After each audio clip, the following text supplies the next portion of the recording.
Malappuram Tanur police സ്റ്റേഷനിൽ യുവാവിനെ അന്യായമായി കസ്റ്റഡിയിൽ വെച്ച് മണിക്കൂറുകളോളം മർദ്ദിച്ചതായി പരാതി. കണ്ണിൽ മുളക് തേച്ച് മണിക്കൂറുകളോളം സെല്ലിൽ നിർത്തി അസഭ്യം പറഞ്ഞതായും യുവാവ് ആരോപിക്കുന്നു. വിവരാവകാശ നിയമപ്രകാരം പോലീസിനോട് ചോദ്യം ആരാഞ്ഞതാണ് പോലീസിനെ പ്രകോപിപ്പിച്ചത്. നീതി തേടി യുവാവ് DGPക്ക് പരാതി നൽകി.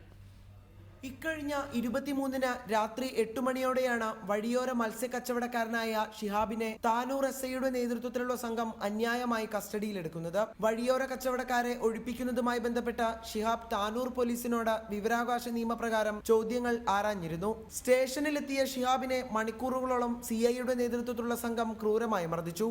നല്ല പെരുമാറലായിരുന്നു. അടിച്ച് പരിപ്പളിക്കാൻ എനിക്ക് തീരെ വയ്യാത്ത അവസ്ഥയില്ല. ചാടി മാറും. പിന്നെ എനിക്ക് ചാടാനും ഒന്നിനും പറ്റാത്ത അവസ്ഥയിൽ പിന്നെയും ചാടി മാറും.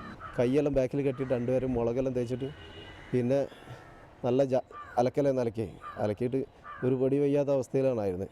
മജിസ്ട്രേറ്റിന് മുന്നിലും വൈദ്യപരിശോധനയ്ക്കും ഹാജരാക്കിയപ്പോൾ മർദ്ദന വിവരം പുറത്തു പറഞ്ഞാൽ പുറം ലോകം കാണില്ലെന്ന് ഭീഷണിപ്പെടുത്തിയതായും യുവാവ് പറയുന്നു. കഞ്ചാവ് കൈവശം വെച്ചുവെന്ന പേര് പറഞ്ഞ റിമാൻഡ് ചെയ്ത ഷിഹാബ് ഇന്നലെയാണ് പുറത്തിറങ്ങിയത്.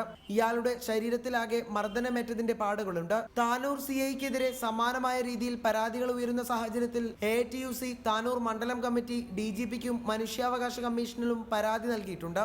നിഖിൽ പ്രമേഷ്, റിപ്പോർട്ടർ, മലപ്പുറം.